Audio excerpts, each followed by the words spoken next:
astronaut before coming to this conference? Raise your hand. You heard, oh, we found one person right there who actually heard the term analog astronaut before now. I am an analog astronaut.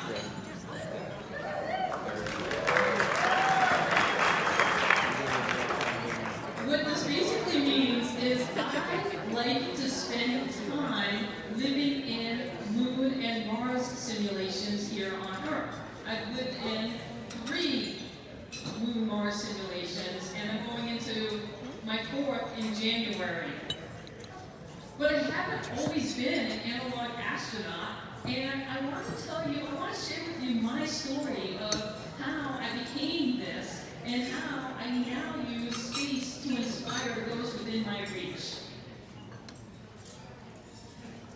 My space story goes way back in time and to the island of Guam. How many of you have been to Guam before? Raise your hand. Is there anybody in the room who's been? We've got a couple of people who've been to Guam. Now, this year, the United States celebrated a milestone in human space flight. How many in the room remember watching the Apollo 11 moon landing? Raise your hand if you watched it. Take a look around the room if you remember watching it on TV. That was in 1969, for those of you who don't remember that. We just celebrated the 50th anniversary of the Apollo moon landing, and I like to think of myself as a celebration baby.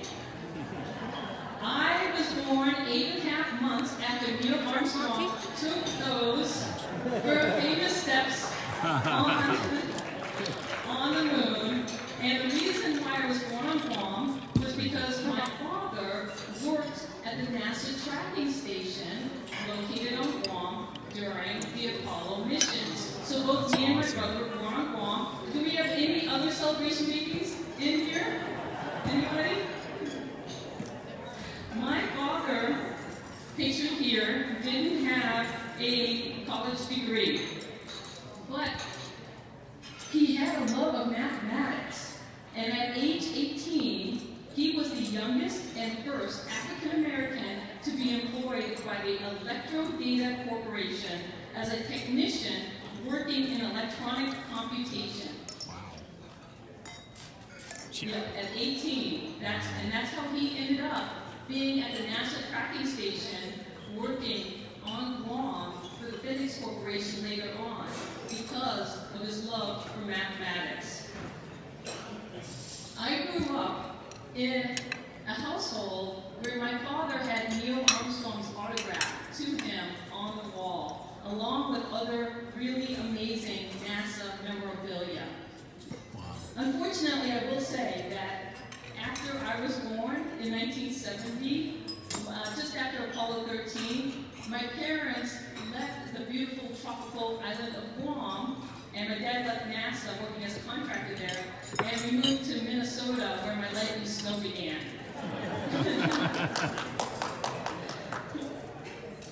As a kid, I had a real love of aviation and aerospace. How many of you have seen the movie Top Gun? All right. And how many of you wanted to be a military fighter pilot?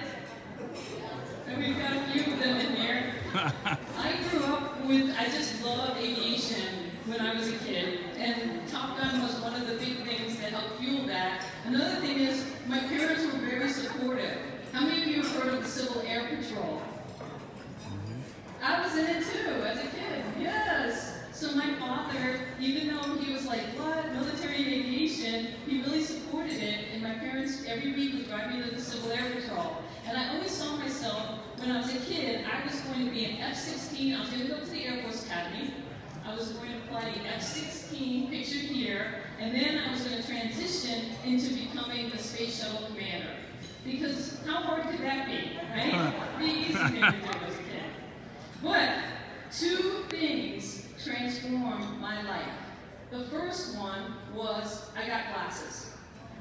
And back in the 80s, you couldn't be a military aviator if you wore glasses. And the second thing that happened, which was unfortunate, is my father got cancer and passed away. And so I now found myself not really having a clearly defined path that I was going to go down. The one goal my father had for me and my siblings was for us to get that university degree that had eluded both him and my mom. Luckily, math and science came relatively easy for me. So even though my father passed away, I went off and I got my degrees. I got a degree from Edinburgh University in environmental science, and I got my master's and my PhD from Arizona State University in geology and science education. I spent a lot of time and money becoming Dr. Proctor, and it opened up doors that I never would have imagined when I was a kid. The first thing was that my education got me my dream job. I am a geoscience professor at South Mountain Community College in Phoenix, Arizona, and I just completed my 20th year teaching there.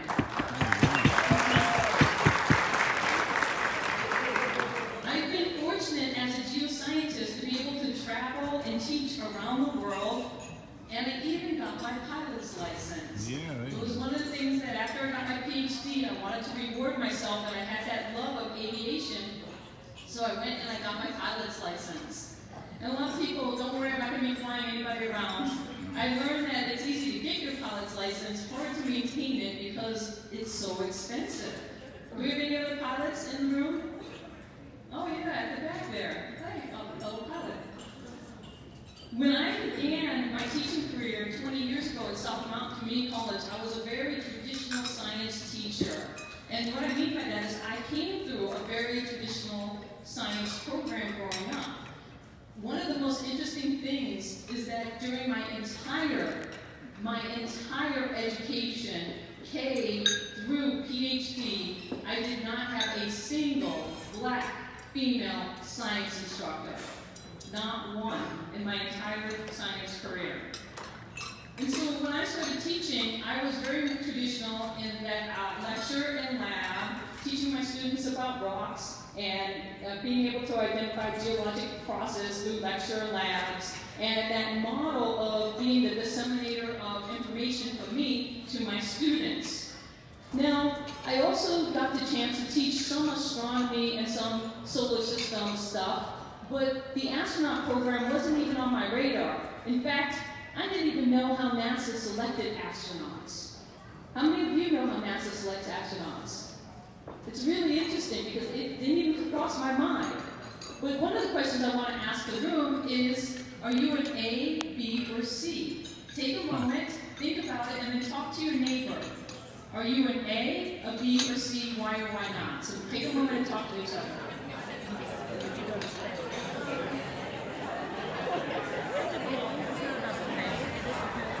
Right. I think I would go if they let me. I don't know if they will.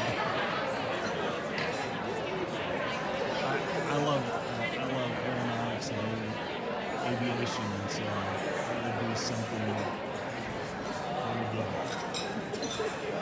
My kids would be upset.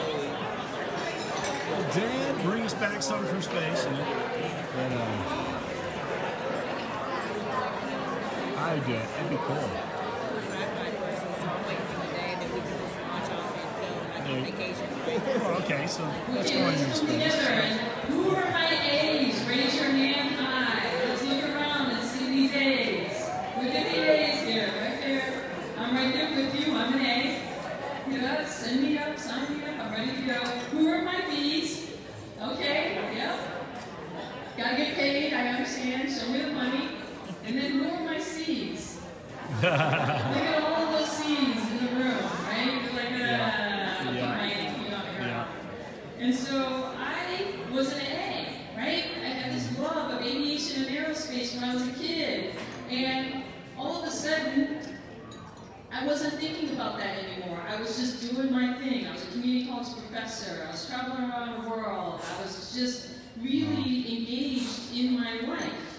Until one day, a friend in 2008 sent me an email that said NASA's looking for astronauts should apply with the link. And at first I was like, this must be a joke, right?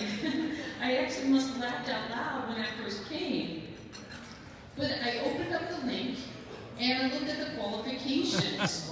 And I realized that I was qualified for the astronaut program. I had a PhD, I had my pilot's license, I was scuba certified. I don't speak any Russian, although, but I had traveled and I taught around the world. That's great.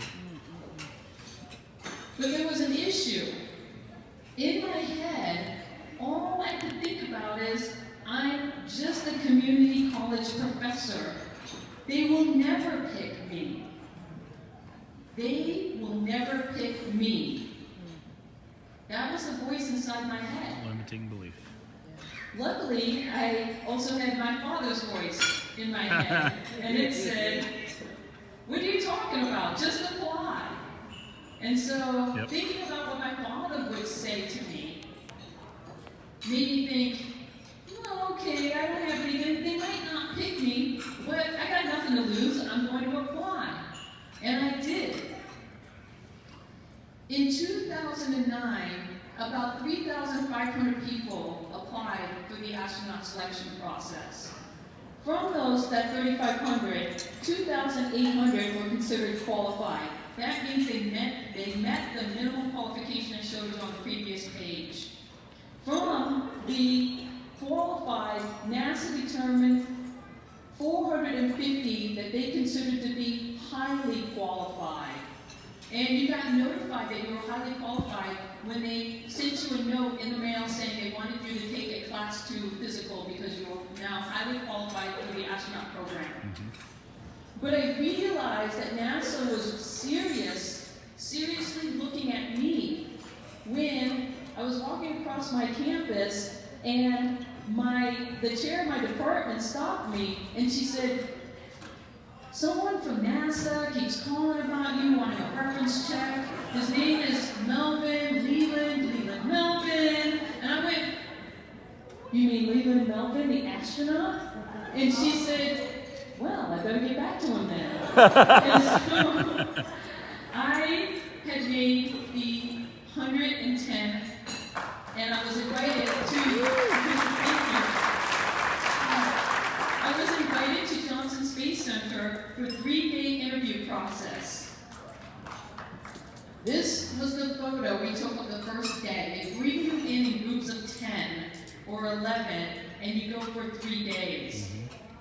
What do you think is the #1 question I got asked when I first arrived at Johnson Center?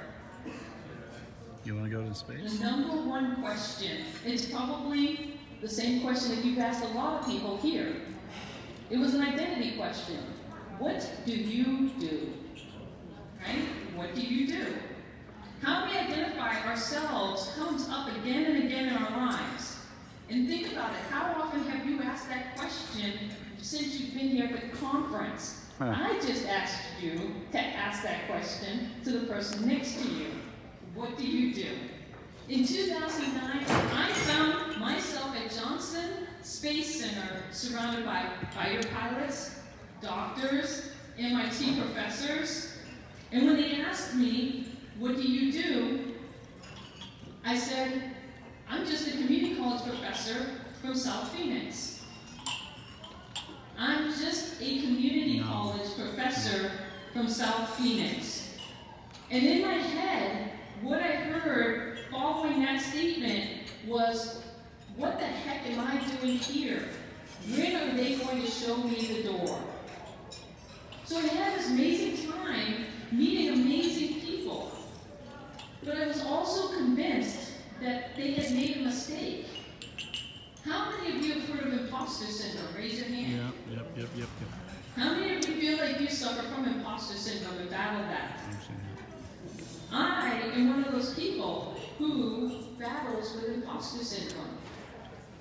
Even as I sit up here talking in front of you, I sometimes think, how did I get so lucky? What am I doing here? Some of you, when you look at this picture, if you can find me, The person to the left of me is Jessica Meir.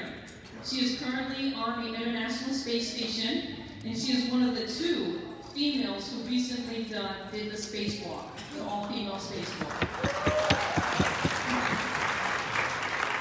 There's also another astronaut in that picture. And so, after you go for these 3 days at Johnson Space Center, you're meeting astronauts and you're doing an interview, talk about an interview, you walk into this room and there's this big table with about 15 people around it, and 10 of them are astronauts. And you're just like, okay, I got this. And, but what happens is you go home. You go home and you wait to find out if you're a finalist for the astronaut program. And that year, NASA was going to select 47 finalists. I still remember the day I got the call. It was early in the morning, and nobody calls me early in the morning except for my mother. And so when I answered it, I was like, yeah, hi, and all I heard was, hello, this is Johnson Space Center. And I started saying, oh my God, oh my God, oh my God. And so said, yes, we'd like to invite you back to Johnson Space Center. You're now a finalist for the astronaut program. Are you available to come in a couple of weeks? And I was like, I'm available to come tomorrow. Just get the ticket, I'm coming. And I found myself at Johnson Space Center again, surrounded by astronauts and doing all of these amazing tests and this crazy fun experience. But my identity was still so wrapped up in this traditional view of IQ and job title. Think about that. Who are astronauts? When we think about their qualifications, and here I kept saying to myself, but I'm just a community college professor. But that didn't matter, because the experience that I was having was amazing. And they actually do a physical on every part of your body. And that picture there of the skull is actually me. Does it look like me?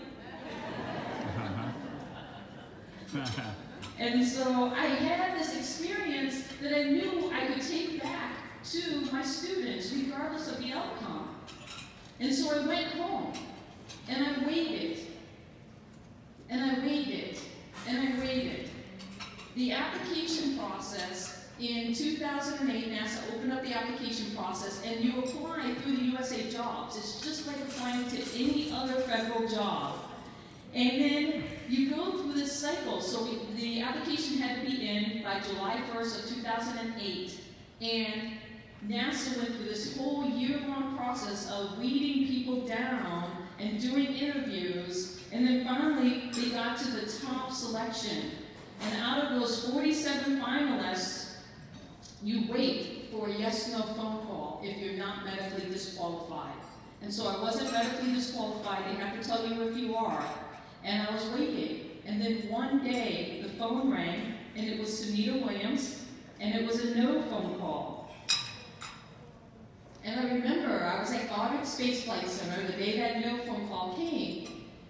And I thought, they finally figured it out, that I am an imposter, that I didn't belong, even though I'd gone through this whole process. And I told myself, you know what? Next time I'm going to be better. And so I came up with a plan. I enrolled in a Space Master's Space Studies program at University of North Dakota, even though I had a PhD. I was going to get my commercial pilot's license. I was going to get my advanced scuba certification, and I was going to learn Russian. So that the next time, I was not going to be an imposter. And then, after all of this pressure I was putting on myself, I stopped, and I said, what am I doing? I was at a crossroads between this identity of myself and the life that I was living versus celebrating the fact that I had just made the top, less than 1% in the NASA astronaut selection process. Yes. Out of thousands of people, I had gotten down to that 1% yes/no phone call. And so it made me think that maybe the narrative in my head was wrong. There must be more to me and my view of my identity than the narrative that I was using for myself. And so I decided to go to Mars. Are you an A, B, or C? Take a moment and chat with each other. Are you an A, B, or C? Why or why not? Would you go to Mars? Depends on how long. Oh, short trip. How long does it take to go to Mars?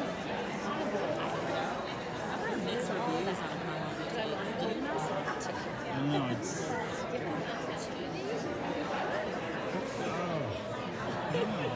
Is it a couple years? I have a feeling my wife is going to Okay, raise your hand. Raise your hand if you're an A. Who are my A's? Well, we just got a few of you that are like up on Mars. All right, who are my B's? Yeah, I know, same people as before. I should know How much that. do I get paid? Yep, show me the money. Not feel bad. And my C's? Oh. Most of the people in the room. So it's funny when you have interesting friends who think you will do all kinds of strange things. In 2012, another friend of mine sent me a Facebook post stating NASA's looking for people to live in this new Mars simulation. It's to investigate food strategies for long-duration space flight. You love food and you love space, you should apply. These are my friends, right? Yeah. But the thing is, I was like, I do love food and I do love space, so I applied. And the next thing I know, I was living in, well, I'll go back, this is the high seas habitat. How many of you have heard of the high seas? Some of you might have listened to the podcast about it. It pops up in a lot of interesting places when we're talking about going to Mars. NASA was looking at opening up, there's a lot of analog facilities around the world, and NASA was looking at starting a new one through the University of Hawaii, Manoa, and Cornell University. It was a joint partnership. And they had scouted this location on the Big Island of Hawaii to set up a Mars analog, and they were looking for people. And they put a shout out on Facebook and other places. They had a website for people to apply. And so out of hundreds of people, I ended up being selected to live in the first NASA-funded ICS Mission. And it was this amazing international crew, and we were going to live in the high seas habitat for 120 days. That's 4 months. So now raise your hand if you could go to Mars on Earth for 4 months. Okay, look at that. It's Hawaii. You're like, I can do it. It's at 8,000 feet on the slopes of Mauna Loa. Now, how many of you could do 8 months? Okay. How about a year? How about 3 years? Because that's about the average that they're thinking for a Mars trip. 3 years, right there. We've got 1 person, 2 people. Okay, I feel better now. So when I lived in the Mars simulation, the high seas Mars simulation, that was really the first time that I started to reassess my identity of how I saw myself. And I started to think about human survival in extreme environments. Human survival in extreme environments. What does it take to survive on Mars? Take a moment and talk to each other. What does it take to survive on Mars? Oxygen, heat, food, shelter.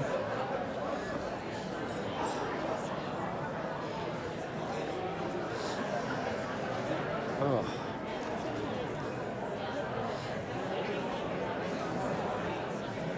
Try to come up with a couple of ideas of what it would take to survive on Mars. What do we need?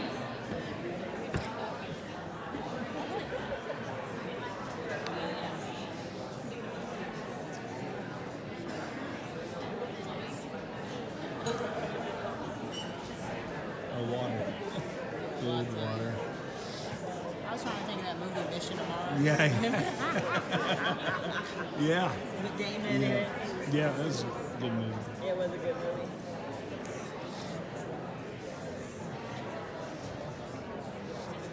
A way to get back. That's what. Exactly. Okay, let's come back together.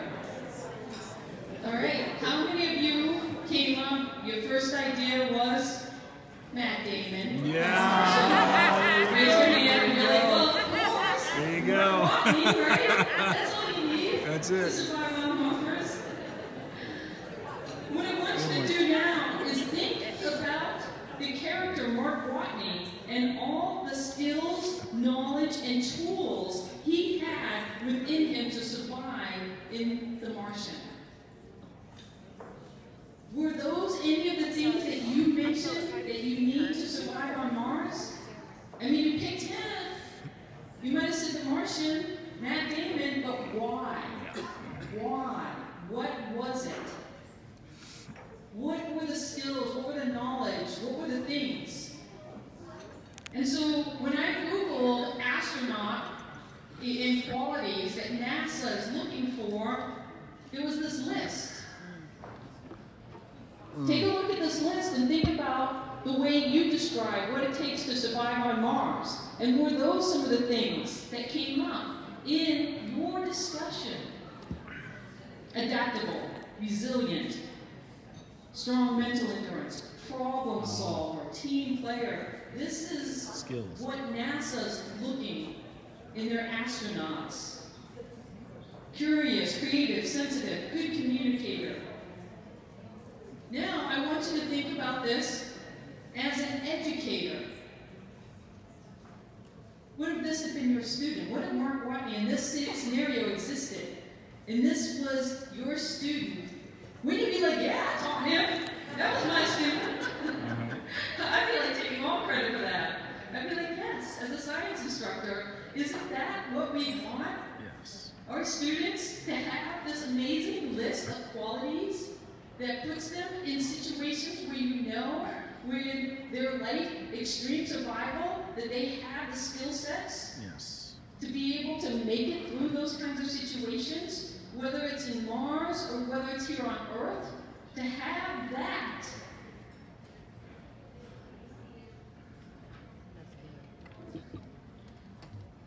At the beginning of my career, I'm talking about identity and going through the NASA Astronaut Selection process. And myself, when I identified myself and talked to people about what do I do, it was always from this idea of, well, I'm a professor, I'm a geoscientist, I'm a researcher, I'm an explorer, I'm an educator, I'm a mentor to my students, I'm a STEM communicator. These are words that I use to describe myself and my identity. And these are very, to some extent, quantifiable, right? We know how to measure whether you're a professor or a geoscientist or a researcher in these things. Easy for us to identify. But having, in the last 10 years, having transitioned into what you see before you now as an analog astronaut, this is now my identity. This is how I see myself. Some of these things, when you think about, how do you measure resilience in a person? Or that they're adaptable? Or that they're a problem solver? Some of this requires experiential learning, along with reflection, to really understand how they apply to you. And that's one of the things that I learned, was maybe this is what NASA was looking at when they almost selected me to be an astronaut.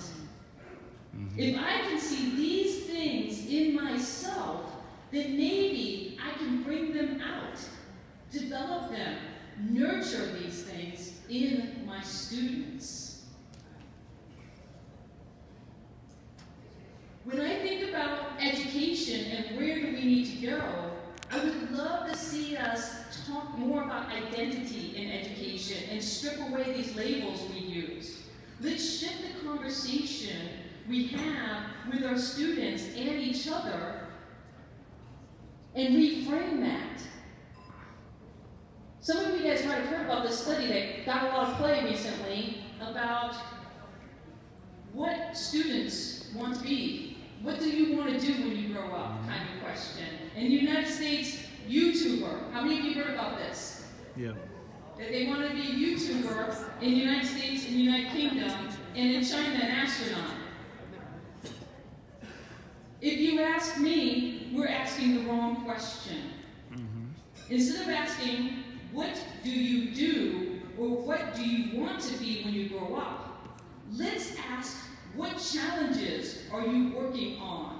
And or what problem do you want to solve when you grow up? Absolutely. It's great. So let's take a moment, turn to that same person that you told them, that you said what it is that you do. Now let's reframe that question, and I want you to tell the person next to you, what problem are you trying to solve, that you want to solve in your lifetime? If you're a student, what problem do you want to tackle as you become older?